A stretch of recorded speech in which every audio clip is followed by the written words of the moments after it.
Bom dia a todos vocês, bem-vindos ao nosso estudo no nosso Beit Midrash virtual. E nós estamos abordando o Maamar, o discurso hassídico do Rebbe, o último discurso revisado e editado oficialmente pelo Rebbe, que se chama Ve'ata Tetzaveh, pelo início da frase bíblica que ele traz logo no princípio. E vamos, depois de várias e longas introduções, vamos abordar o texto em si. Então, conforme a gente já começou ontem, mas recapitulando, ele nos traz o versículo bíblico no início da Parashá de Tetzaveh, que é uma Parashá, uma porção que se encontra no meio do livro Shemot, do segundo livro do Pentateuco, o livro do Êxodo, e nos trata sobre a elaboração, a construção do santuário, do primeiro santuário judaico, ainda no deserto, e aqui especificamente ela nos traz sobre a mitzvah do acendimento da menorá, do candelabro, uma mitzvah que era feita diariamente no santuário. Então, diz o versículo, Deus se dirigindo a Moshe, Ve'ata tetzaveh bnei Israel, você aqui se refere a Moshe, você irá ordenar os filhos de Israel, no sentido de que Veikhu eilecha shemen zait zach, para que eles tragam para ti quem? Para Moshe, shemen zait zach, azeite de oliva puro, refinado, katit lamaor, ou seja, que a oliva foi prensada, esmagada de forma tal que produziu o azeite, se extraiu dela o azeite mais puro, katit, ou seja, que ela é prensada, pressionada, esmagada, lamaor, para luminária, ou seja, para que esse azeite seja utilizado para iluminar, lehalot ner tamid, com o objetivo de fazer brilhar, de acender e fazer subir, elevar uma chama perpétua do candelabro que era aceso no templo, dessa mitzvah que nós temos de acender o candelabro. E como ontem também nós explicamos o sentido místico e espiritual dessa mitzvah, que se aplica também individualmente a cada um de nós, como cada um de nós tem que abastecer a sua chama espiritual para manter a chama acesa constantemente. E nós vimos que a chama aqui representa Torá e Mitzvot, e elas também significam a nossa própria alma e espiritualidade, e isso significa fazer a chama brilhar. Então, inicia o Rebbe com perguntas no Maamar.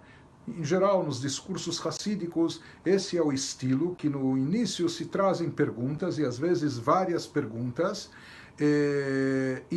perguntas de interpretação sobre o versículo bíblico mencionado, às vezes sobre algum dito dos nossos sábios, e quando se trata de versículos mais especificamente, versículos bíblicos, já que a Torá é divina, então aqui se prende a cada palavra, ou seja, se procura avaliar com exatidão o significado de cada termo, que aqui os termos não são aleatórios ou por estilo literário, já que a Torá é uma obra divina, então cada palavra tem a sua razão de ser e ela tem o seu lugar exato, é minucioso e preciso. Então, diz o Rebbe, Veiduim Adiukim Bazé, são conhecidas as observações que se faz sobre esse versículo. Nos Maamarim, nos discursos hassídicos dos mestres anteriores, dos Rebbes anteriores, nós encontramos diversas observações sobre esse versículo.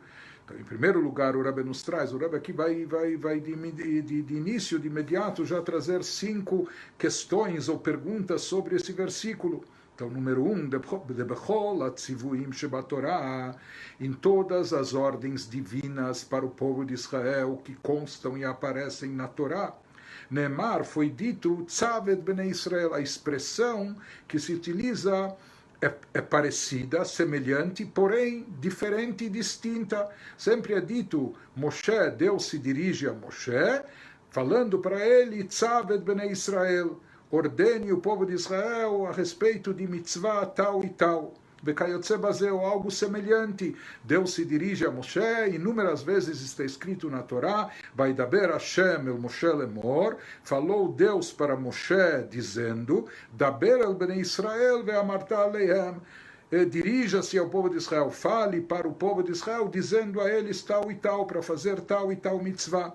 Então, em geral, esse é o tipo de expressão que a Torá utiliza inúmeras vezes, dezenas de vezes, em todo o texto bíblico. Vekan nemar, e aqui, unicamente nessa passagem na Torá, foi dito de forma diferente. Aqui está dito, é utilizada uma outra expressão. Em vez de dizer em hebraico, tzavet bnei Israel, amando de Deus, ordene, Deus diz para Moshe, ordene o povo de Israel, ou daber bnei Israel, fale ao povo de Israel, dizendo, aqui foi dito no versículo, ve'ata tetzaveh et bnei Israel, você deverá ordenar os filhos de Israel. Então a primeira pergunta que o Rebbe nos traz, inclusive até dos Ma'amarim anteriores, dos Rebes anteriores, por que essa diferença linguística, por que essa diferença de expressão aqui na Torá seja distinto de todos os outros lugares, onde se diz, fale, dirija-se ao povo de Israel, fale ao povo de Israel, amando de Deus, em ordem de Deus, ordene, etc. Aqui não, ve'ata tetzaveh,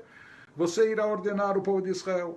O Lehossif, aqui o Rebbe acrescenta um detalhe sobre essa primeira pergunta, sobre essa primeira questão, de forma mais apurada, e isso já se torna uma segunda questão. O Lehossif, o Rebbe diz, aqui podemos acrescentar, de adiuk mashkatu ve'ata tetzaveh, que essa exatidão, que a Torá aqui escolheu esse termo para se expressar, dizendo, ve'ata tetzaveh, você irá ordenar, você aqui se trata de Moshe, como nós já falamos, o lorak be'alashon, aqui não é só uma questão linguística, porque que em todos os lugares a Torá nos diz que Deus fala a Moshe, tzavet bnei Israel, ordene para o povo de Israel tal e tal, aqui não é só uma mudança de expressão, de linguagem, mas também uma mudança no conteúdo, ela gam be'atochen,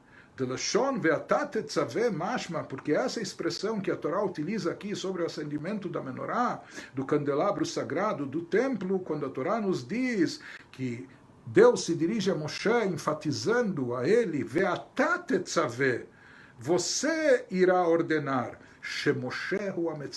isso é algo até curioso, intrigante, porque aparentemente todas as mitzvot, todos os preceitos nos foram ordenados por Deus. Deus que nos ordena, o comando é divino, Ele que nos ordena, nos prescreve o cumprimento dos preceitos. E esse preceito também é um preceito divino, mas quando Deus fala para Moshe, ve'ata tetzaveh, você irá ordenar, isso parece que agora a ordem nem vem de Deus, mas deve vir de Moshe. Isso é algo surpreendente. Então aqui a questão não é só uma diferença de linguagem, em relação ao que é habitual na Torá, comparando com os outros lugares, mas também aqui há uma nuance mais profunda, que é uma diferença de tudo. Parece que se enfatiza aqui que a ordem, o preceito, o comando tem que vir e partir de Moshe. Então, sobre isso, o Rebbe pergunta no Ma'amar, Vetzarich Lavin, é necessário entender essa expressão nos Ma'amarim, nos discursos hacídicos. É necessário entender. Ou seja, não é que aqui, puxa, mas isso parece estranho, não é? Ou isso parece contraditório. Não. Nós sabemos que o texto é sagrado, que o texto é exato e minucioso, não é? Nós que temos que nos esforçar para entender. O mesmo uma coisa que, à primeira vista, parece estranha, não é o texto que está estranho. Nós temos certeza, partimos da premissa de que o texto tem a sua razão de ser, é minucioso, é exato, é perfeito. O texto bíblico é uma obra divina. Nós que precisamos entender, nós que precisamos saber compreender. Portanto, é necessário entender.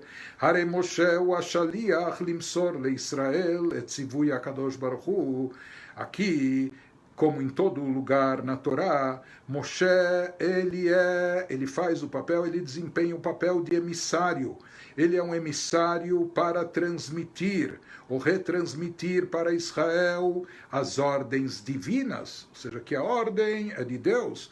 E Moshe é apenas o porta-voz, ele é o emissário para transmitir esse comando, essa ordem para o povo de Israel. Velama Nemar, portanto, então, por que aqui foi dito no versículo, por que a Torá enfatiza, por que Deus aqui salienta ve'ata tetzaveh, nessa mitzvah, você, Moshe, irá ordenar. quando na verdade o papel de Moshe não é que Moshe lançava ordens e leis de si próprio. As leis são divinas. Moshe era apenas o porta-voz para retransmitir essas leis aos judeus. Então aqui, por que é dito, Ve'atá tetzaveh, você irá ordenar?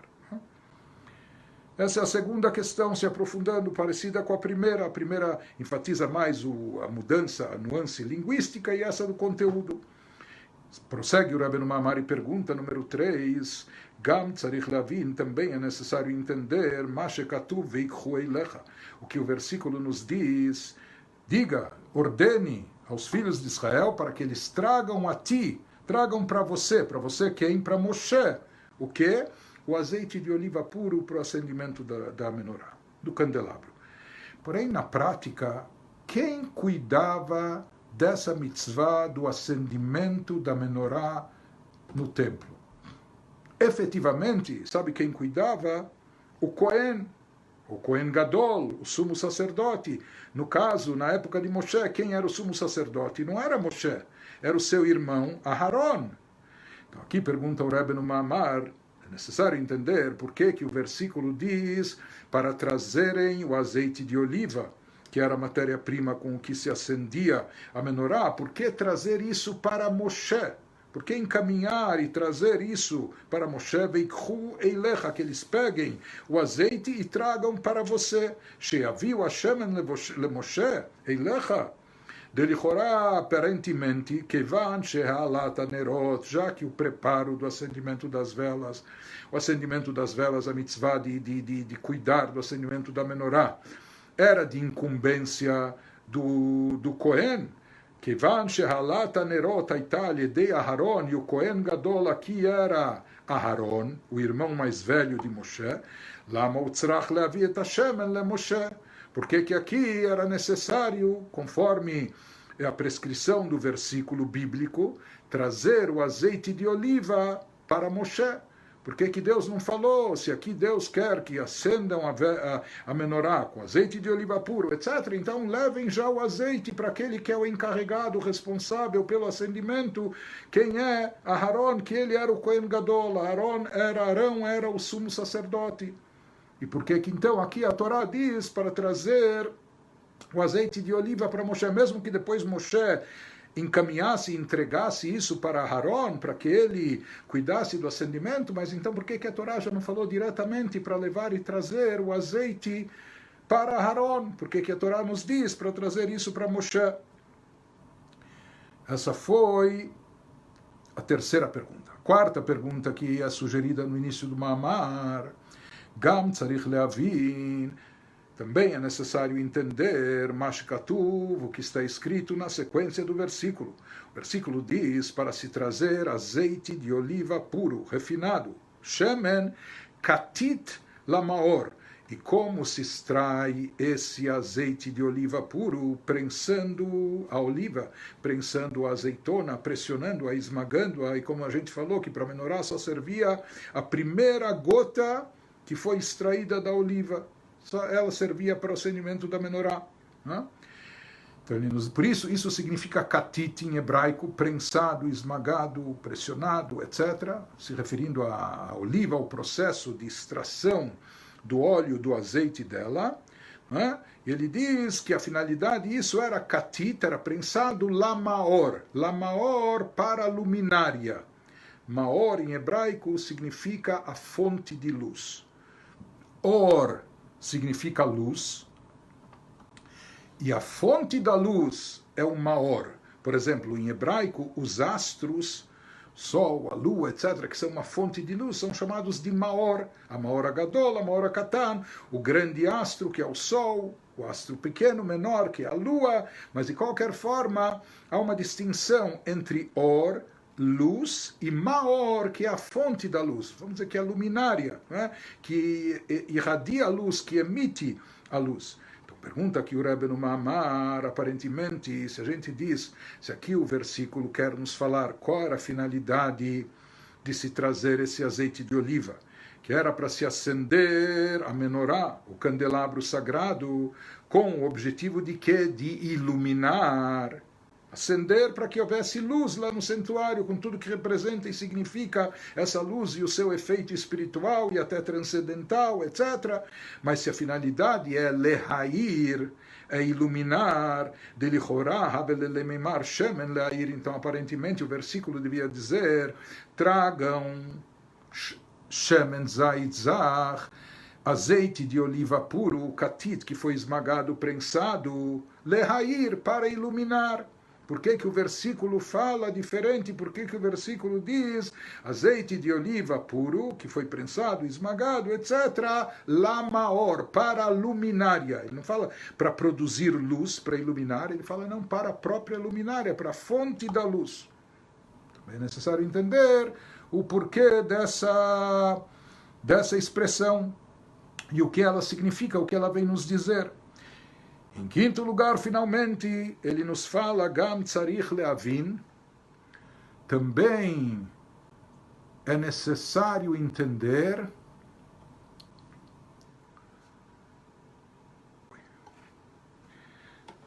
um instantinho, por favor.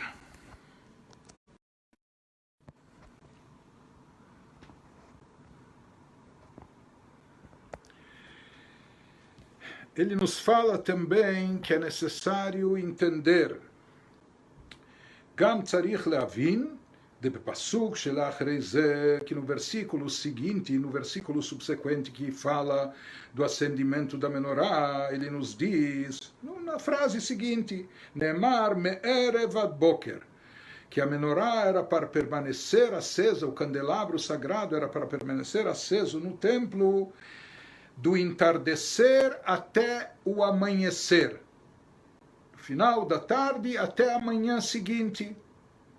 Em outras palavras, a luz não era constante, não era perpétua, não era incessante, era do entardecer até a manhã. E depois, na tarde seguinte, mais uma vez se renovava o acendimento, etc.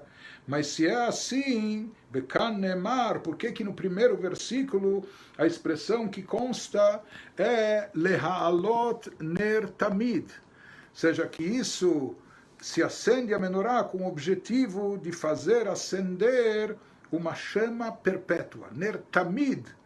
Tamid significa sempre, ininterruptamente.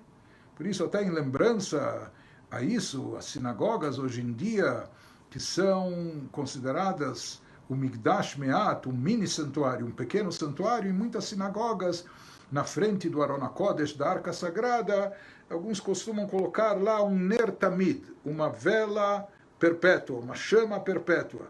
Alguns fazem isso até com azeite, com oliva, outros fazem até com uma lâmpada elétrica, mas que mesmo quando a sinagoga está com as luzes apagadas, aquela lâmpada, aquela luz, ela permanece acesa, que ela fique acesa sempre. Então isso significa Ner Tamid, uma luz que não se extingue, que não se apaga, que está constantemente acesa, brilhando. Isso é Tamid. Mas o versículo seguinte, não só que ele nos dá a entender, efetivamente assim era a mitzvah e até a quantidade de óleo e azeite que se colocava na menorá era para ser suficiente para que ela permanecesse acesa do entardecer do dia anterior até a manhã do dia seguinte. Então essas são as perguntas que ele nos lança no início do Maamar, analisando o versículo, analisando esse Pasuk, o primeiro versículo da Parashá de Tetzaveh. Então essas são as perguntas de abertura do Maamar, e essas perguntas, alguns diriam, não são perguntas apenas retóricas, mas na verdade elas são, às vezes as perguntas de um Maamar, de um discurso racídico, servem até de pretexto para aquilo baseado, ou seja, se dá explicações sobre isso para trazer a exposição do tema mais profundo que vai ser analisado, que vai ser exposto, transmitido no Maamar, no discurso racídico. E mais do que isso, como a gente já falou, o sentido de Pnimiut Torá, da parte profunda mística da Torá, que isso significa mais do que um raio-x, uma ressonância, ou seja, saber encarar e ver, e vislumbrar e contemplar os ensinamentos bíblicos de uma forma mais profunda, numa dimensão mais profunda. E daí a gente acaba percebendo que por trás daquilo existe o sentido literal daquilo que está escrito na Torá, mas além do sentido literal, por trás do sentido literal, nós temos também codificados por trás das palavras que constam na Torá, significados adicionais que dão uma profundidade maior, mais intensa para todo aquilo que é trazido na Torá, não é? E nos ensinando, ou seja, não só a mensagem, não só aquilo que consta no plano literal, mas coisas mais profundas também com aplicação eterna, que se aplicam em todos os lugares, em todas as épocas, em todas as situações, para todos nós. Então, no segundo capítulo do Mamar, depois que foram lançadas as perguntas, aqui nesse segundo capítulo a gente já vai ver a resposta das primeiras perguntas. Apesar que aqui a nossa preocupação não é só de responder as perguntas, mas é, como a gente falou, de desvendar algo mais profundo. Então ele nos diz no Perek Beit, Umevaer Kvot Kedushat Mori Vechomi Admor, B'Mamaro Hayadua. O Rebbe, então, lançadas essas perguntas, o Rebbe vai buscar as respostas num discurso racídico pronunciado pelo seu antecessor, pelo seu sogro, o Rebbe anterior, Admor Rabbi Yosef Yitzchak, que faleceu em 1950. E como a gente já comentou, ele vai se basear aqui num mamar, num discurso racídico dramático que ele pronunciou na Rússia Soviética em 1927.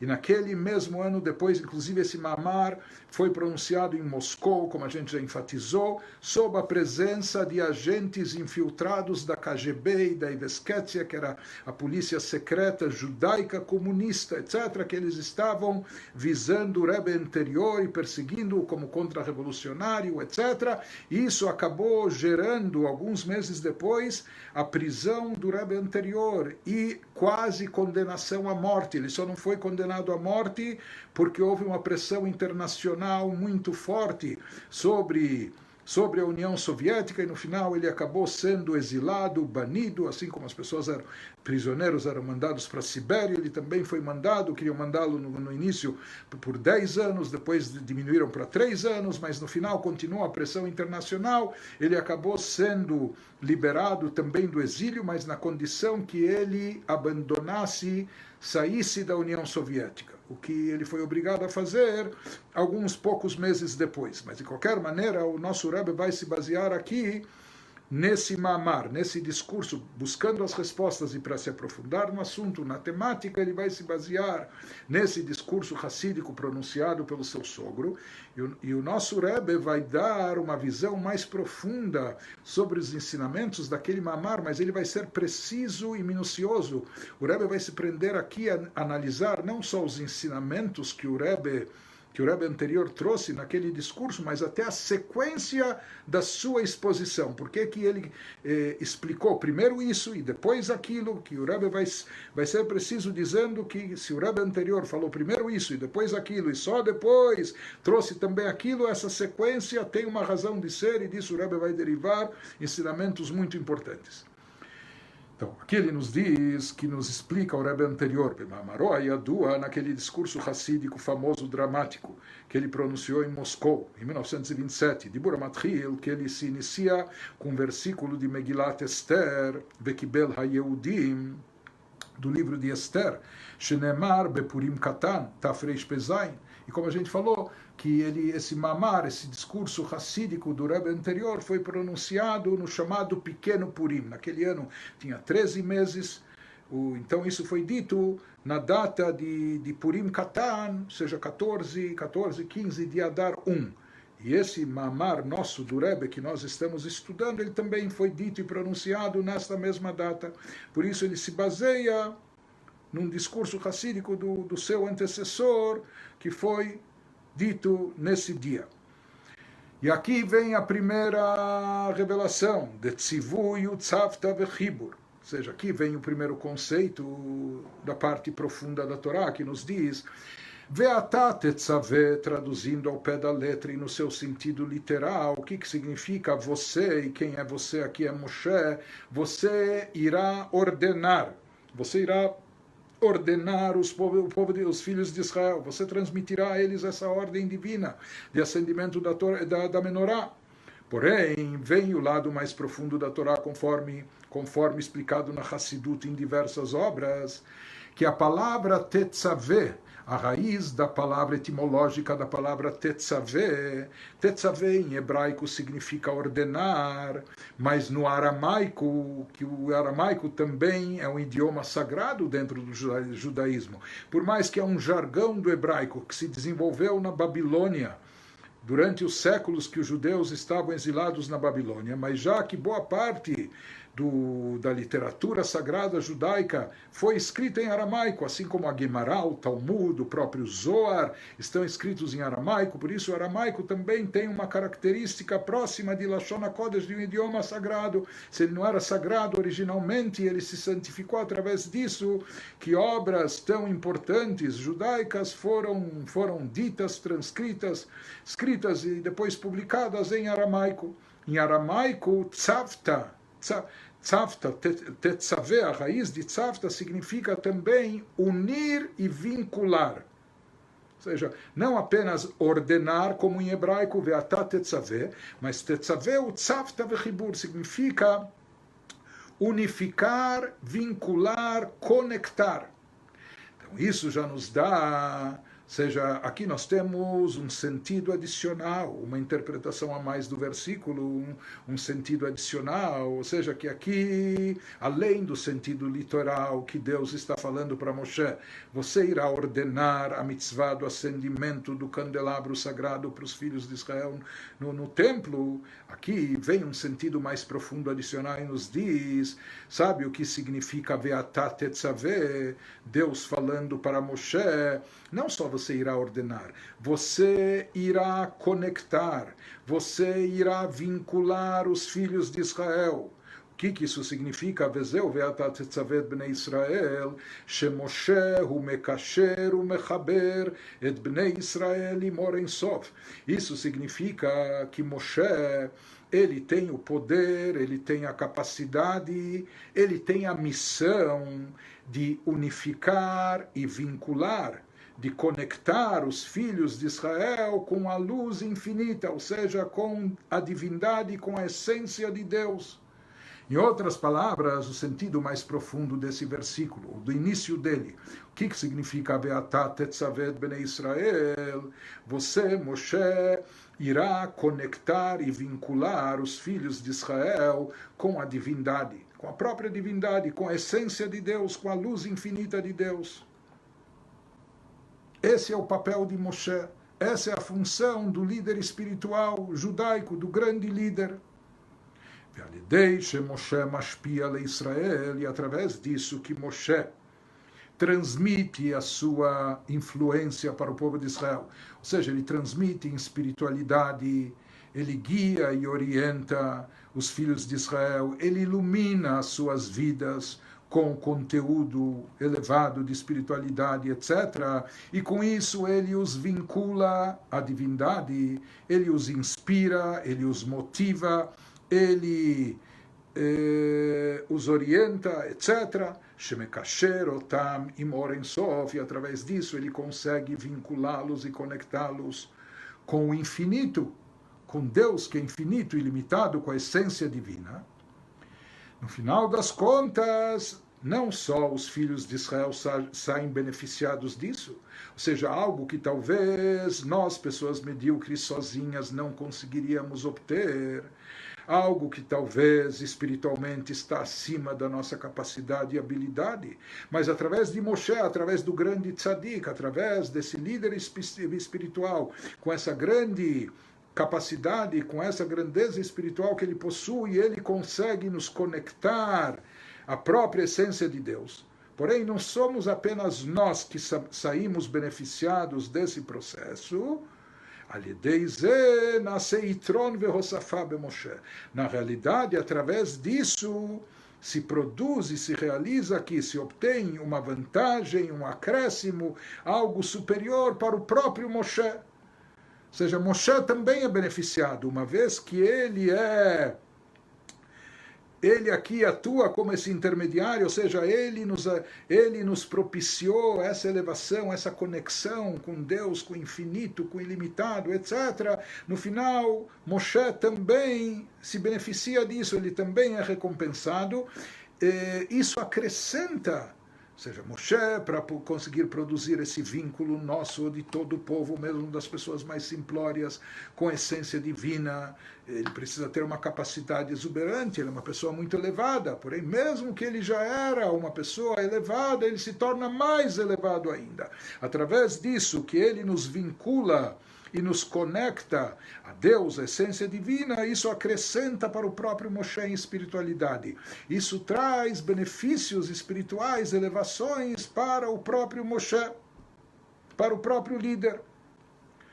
Aqui em colchetes, o Rebbe continua e nos diz qual a relação, qual a correlação entre Moshe e o povo de Israel, conforme a gente encontra no versículo bíblico, de Moshe ve Israel hem dugmat rosh veregel, que a gente aprende do versículo bíblico que a correlação que existe entre Moshe e Israel, Moshe é como se fosse a cabeça, e o povo de Israel, os filhos de Israel, como se fossem a perna.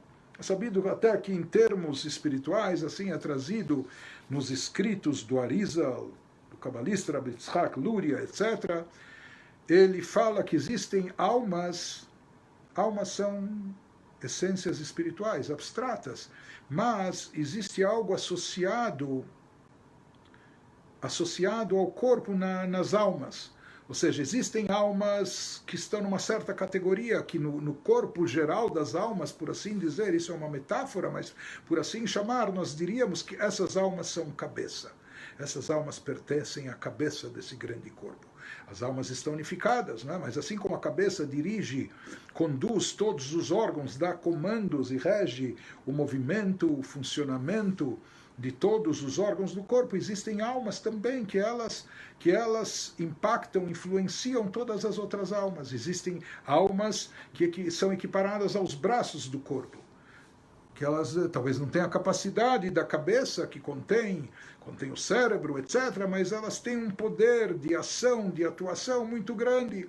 Existem almas que elas estão no nível de pernas, não é? Os órgãos de locomoção. Pode ser que tenha almas que estão no nível de unhas, que é assim como algo mais insensível, etc. Essas almas estão no nível espiritual, numa categoria mais baixa.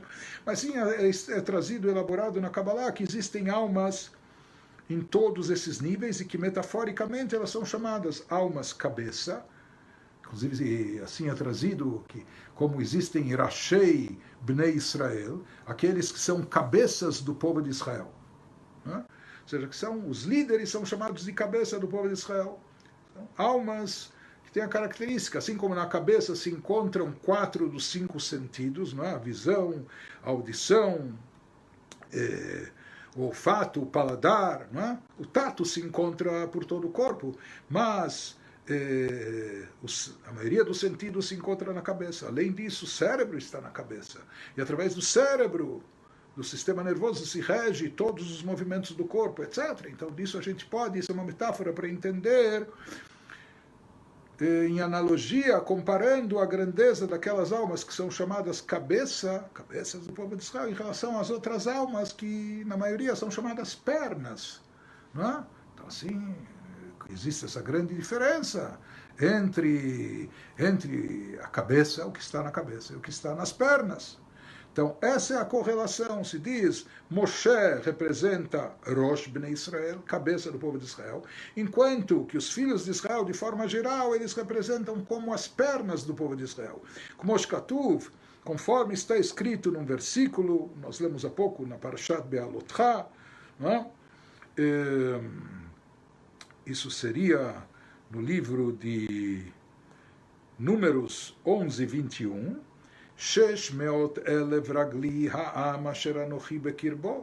quando Moshe fala, dialoga com Deus, ele diz, 600 mil pares de pernas.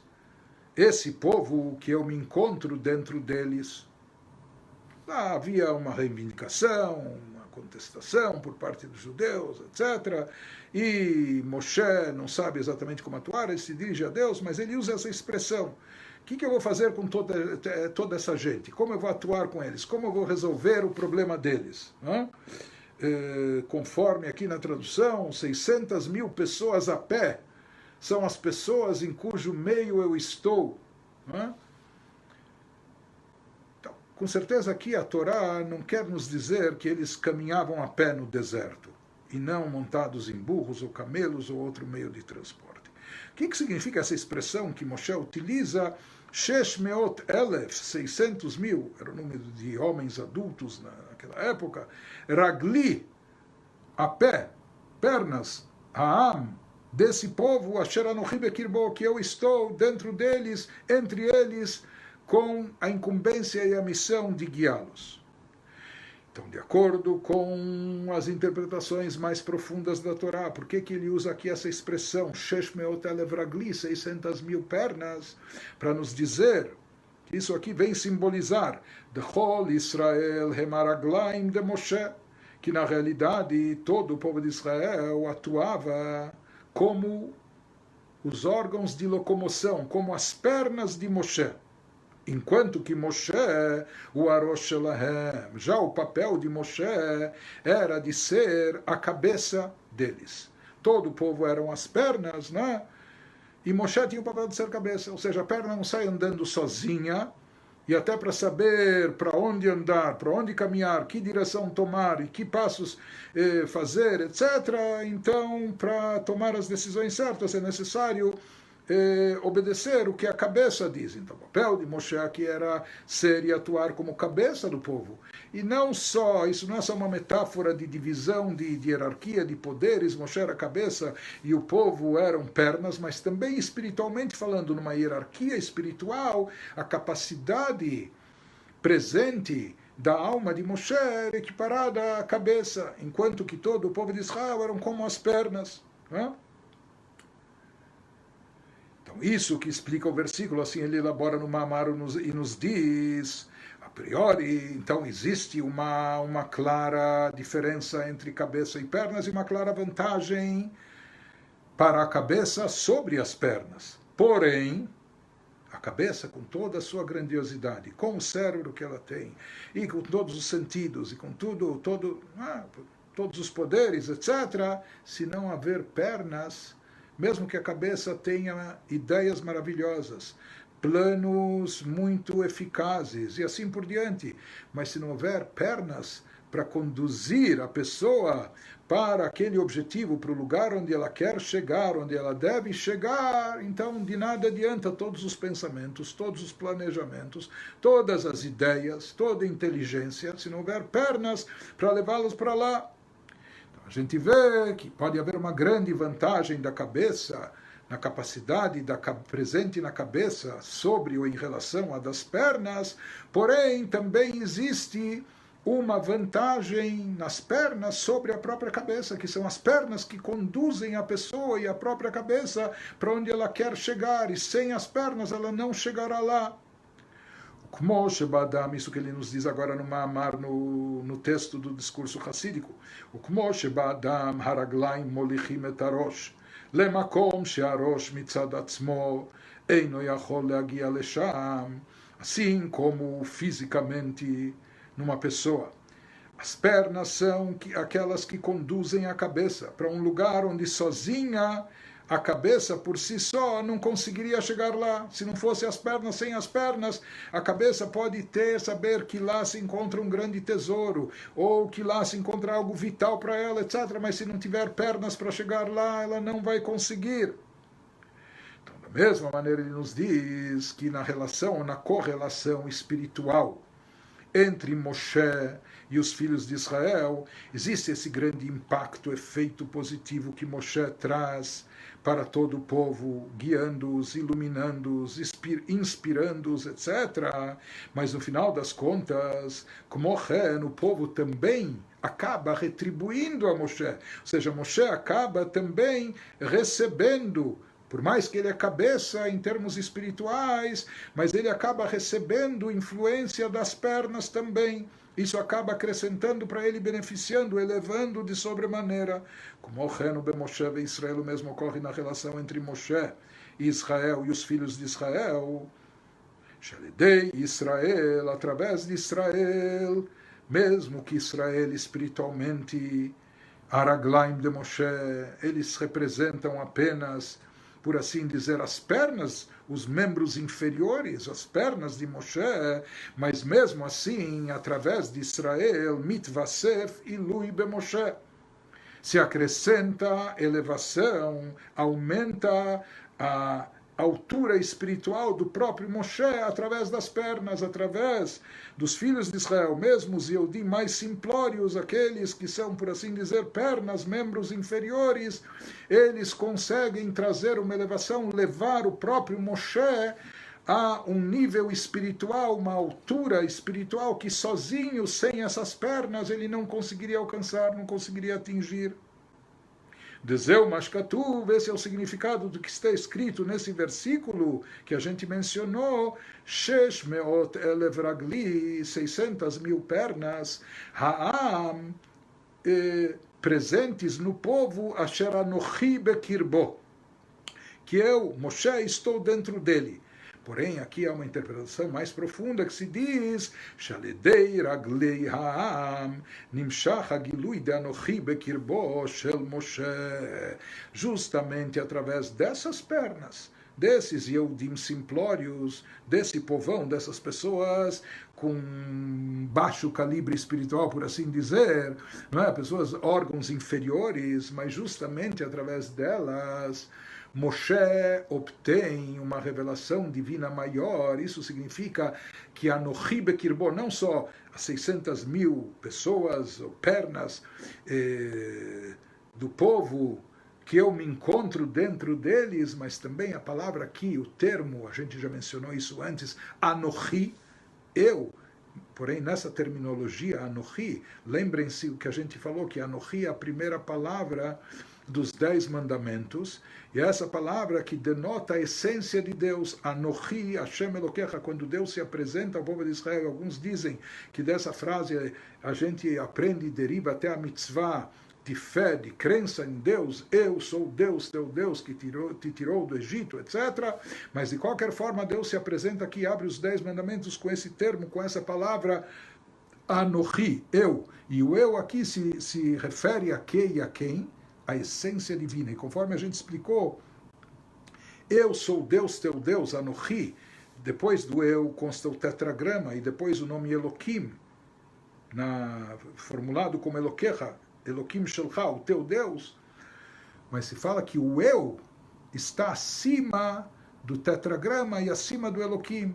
Nós já explicamos na vez passada que os nomes, eles têm algo de muito sagrado quando se trata de nomenclatura espiritual divina, porém os nomes ainda não representam a própria essência. Onde está revelada e presente o que manifesta e expressa a essência? O Anochi, o eu. Em outras palavras, voltando a esse versículo, Moshe diz, 600,000 ragli ha'am, 600 mil pernas desse povo, ou seja, esse povo talvez é composto mais, espiritualmente falando ou metaforicamente dizendo, de órgãos inferiores, de pernas. Porém, através disso e através deles, Anochi Bekirbo, Moshe consegue trazer, manifestar e revelar o Anochi, a essência divina dentro de si próprio, dentro do próprio Moshe. Ou seja, Moshe, através dessa liderança, condução do povo de Israel, não é só que ele dá de si, mas ele acaba recebendo também algo elevadíssimo. Shalidei ragli ha'am, justamente através dessas pernas, entre aspas, nimshach hagilui, consegue-se atrair a revelação desse grau, desse nível divino, transcendental, tão elevado, que representa a essência divina de Anochi Bekirbo Shel Moshe, trazer o Anochi, a essência de Deus, dentro de Moshe, presente e revelada, manifesta dentro de Moshe.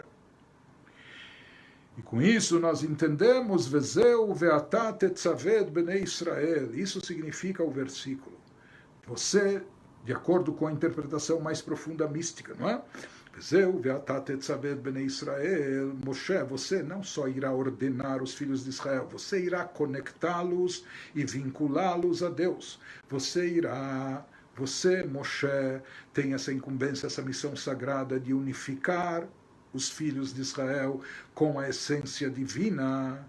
E através disso, veikhu eilecha shemen zait zach, eles trarão para ti, para você, Moshe, azeite de oliva puro. E uma das perguntas que a gente fez, por que eles traziam isso para Moshe, uma vez que o acendimento da menorá era aos cuidados, aos auspícios de Aharon. Então aqui nós temos a resposta também para essa questão. Então, em primeiro lugar, aquelas duas primeiras perguntas que a gente lançou. Por que aqui a expressão é diferente? E por que aqui parece que a ordem tem que vir do próprio Moshe? Porque, na verdade, aqui não se trata apenas de ordenar, não se trata apenas de transmitir um comando divino, se trata de algo mais profundo. Ve'ata tetzaveh bnei Israel, você irá vincular e unificar os filhos de Israel com a divindade, com a essência de Deus infinita, etc. E através disso, Deus diz a Moshe, você também sairá beneficiado. Não só você irá iluminá-los com espiritualidade, mas eles também vão te abastecer, eles também vão ajudar a acender o teu candelabro, a iluminar e brilhar a tua alma. Por mais que já é elevada a alma de Moshe, mas através disso que ele vincula e unifica os filhos de Israel com Deus, através disso, veikhu eilecha, eles trarão para você esse azeite. O que é o azeite? O azeite é o combustível para fazer a chama brilhar. Em outras palavras, aqui Deus está dizendo, saiba que através disso que você se empenhe em unificar, vincular os Yehudim com divindade, através disso, eles também irão lhe abastecer a você mesmo. Eles trarão para você o azeite de oliva puro que vai fazer brilhar também, mais ainda, a tua alma, a tua espiritualidade.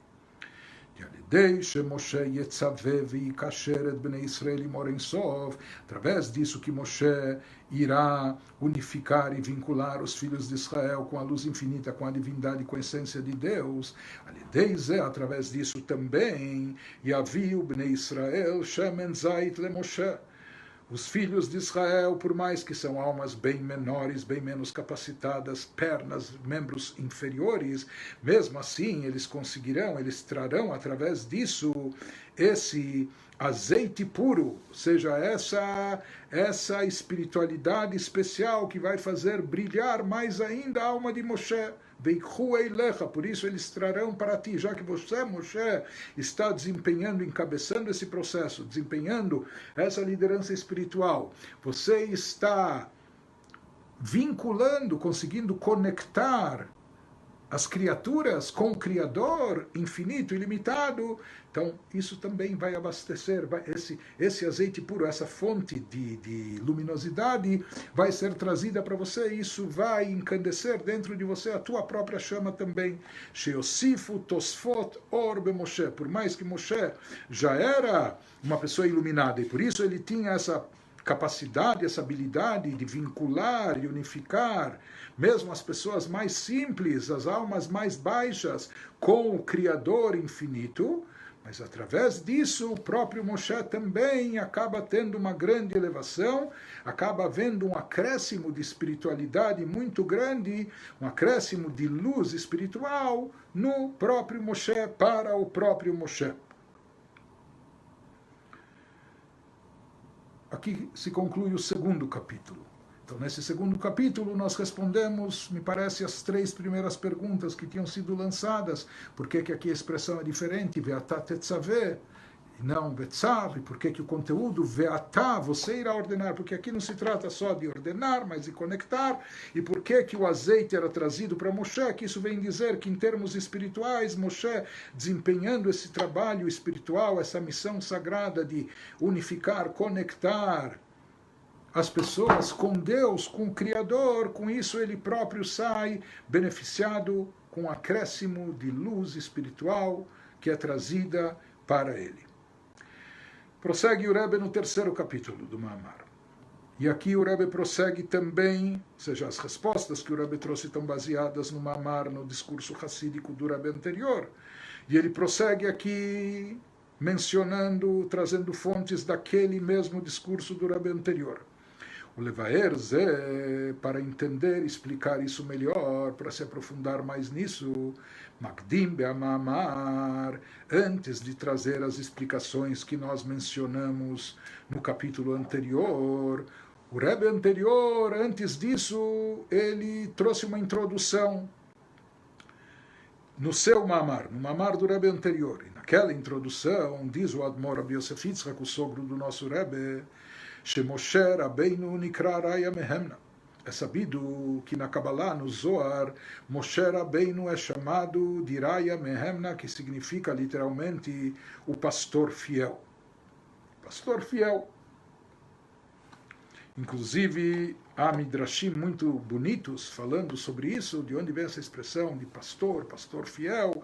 Então se fala que Deus testou grandes líderes de Israel antes de nomeá-los, antes de indicá-los para a grande missão de conduzir os rumos do povo de Israel. Deus os testou como pastores, cuidando de um rebanho de animais, de carneiros, de ovelhas, etc., não é? Assim é trazido em relação a Moshe, ao próprio David Amelech mais tarde. Então tem um Midrash que conta que Deus observava como pastoreavam os animais. Então ele percebia que, isso se fala em relação ao rei David, que quando ele alimentava os animais, tinha o capim, etc., grama, então primeiro ele colocava os carneirinhos pequenos, recém-nascidos, que não tinham dentes, para eles comerem aquela parte de cima do capim, que é mais mole e era mais fácil deles digerirem. Depois, na parte do meio, ele trazia os mais velhos, que eles têm dentes, mas também eles já são mais velhos, etc. E só no final, que tem a parte mais dura, perto da raiz, daí ele trazia os mais jovens, que têm dentes fortes, etc. Então ele diz, alguém que sabe ser tão cuidadoso com cada ovelha do rebanho, sabendo para cada um, de acordo com a sua idade ou de acordo com a sua capacidade, qual é a comida apropriada para cada um, o que está ao alcance de cada um, o que cada um pode, por assim dizer, mastigar e digerir, etc. Se alguém é tão cuidadoso e minucioso em termos físicos, ele também vai saber cuidar do meu rebanho. Assim Deus fala e vai saber ser minucioso e preciso, porque aqui não é, como se diz, fast food, que se dá a mesma comida para todo mundo, espiritualmente falando também, cada um, não só na sua idade física, mas também, por assim dizer, na sua idade, às vezes, espiritual, no nível de evolução que a pessoa se encontra, cada um é capaz de alguma coisa, e o líder espiritual precisa saber alimentar cada um de acordo com o nível que a pessoa se encontra naquele momento da sua vida, de acordo com a sua capacidade espiritual, etc. No caso de Moshe é famoso o Midrash, que Moshe estava pastoreando o rebanho do seu sogro Itró, e uma vez uma ovelha se desgarrou e saiu correndo. Moshe cercou todo o rebanho e foi correndo atrás dessa ovelha para recuperá-la. Então, em primeiro lugar, a gente vê que Moshe não abre mão de nenhuma ovelha do rebanho, mesmo aquela ovelha desgarrada. Ele corre, corre, corre, até que no final a ovelha chega perto de uma fonte de água. Em outras palavras, ela estava sedenta, e quando Moshe se apercebe que a ovelha estava correndo tanto, na verdade ela não fugiu, ela foi em busca de água, porque ela estava sedenta, e falou, puxa, eu não percebi que ela tinha sede. Então primeiro ele deixa a ovelha beber, e depois disso ele coloca a ovelha sobre os seus ombros e diz, eu vou carregá-la, porque ela se cansou tanto, correndo tanto, até poder beber, então eu vou carregá-la de volta, etc., já que ela se esforçou tanto. Então nesse instante também assim consta no Midrash que Deus teria dito, alguém que sabe cuidar com tanto carinho, com tanta atenção, inclusive atenção individualizada de cada ovelha, etc. Então é propício, é uma pessoa apta para cuidar do meu rebanho também. De qualquer maneira, desses Midrashim, daqui vem a expressão, aquilo que consta no Zohar, que os líderes espirituais, particularmente o Zohar fala isso sobre Moshe Rabbeinu, que Moshe Rabbeinu é chamado de Raya Mehemna, o pastor fiel.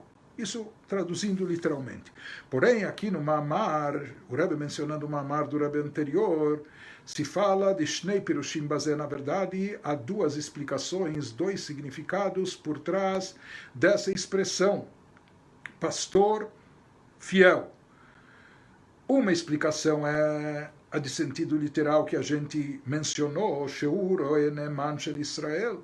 Por que Moshe é chamado assim? Porque ele era o pastor fiel do povo de Israel, como a gente viu, que ele colocou a si próprio, a sua própria vida em jogo, quando ele falou a Deus, apague o meu nome, se vai acontecer algo de mal para o povo, então eu nem quero existir, etc. Então ele era um pastor totalmente fiel ao seu rebanho, ao povo de Israel.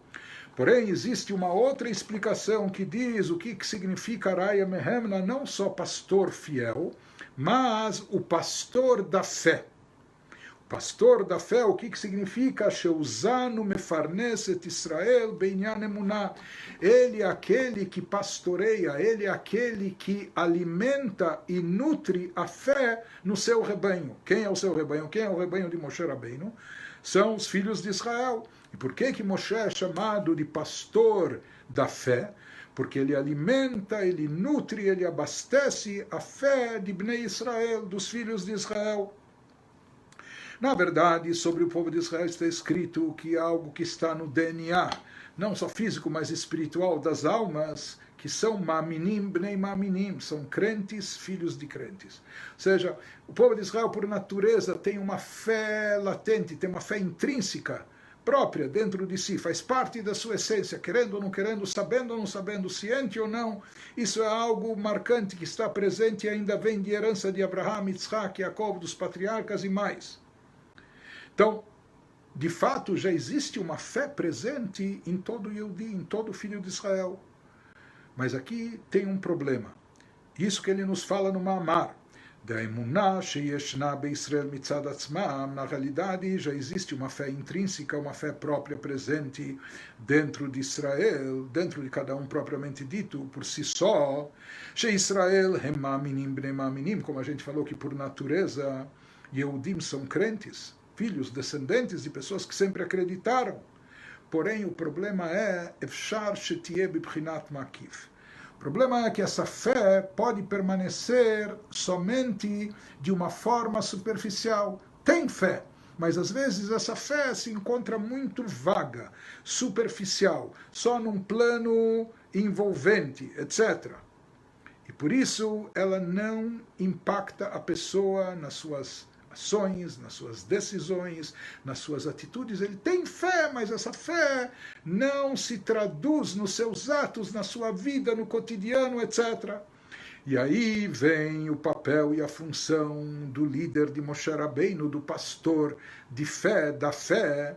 Veze shemoshe roeu mefarneset Israel. Beinyan emunahu, e esse é o papel, essa é a função, isso que nós falamos, que Moshe alimenta e nutre a fé de Israel.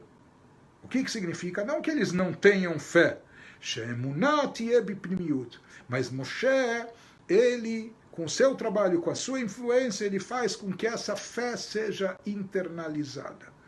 Ou seja, que essa fé não permaneça apenas de forma vaga, de forma abstrata, de forma distante, mas sim que ela seja interiorizada, esteja presente no íntimo de cada Yehudi, e que isso mexa com a pessoa, que isso mova a pessoa, que isso impacte a pessoa, influenciando as suas decisões, nas suas escolhas, nas suas ações, nos seus traços de caráter, em tudo aquilo que a pessoa faz. Então esse era o papel, essa missão sagrada de Moshe, de interiorizar a fé dentro dos Yehudim. Isso que nós vamos continuar vendo, nós iniciamos o 3º capítulo, e se Deus quiser, amanhã nós vamos prosseguir com o estudo do Mamar, desse discurso, nos próximos dias, se Deus quiser. Enquanto isso, fiquem bem, fiquem saudáveis, fiquem seguros, fiquem animados, fiquem com alegria, esperando apenas boas notícias, se Deus quiser, para todos nós. Até amanhã.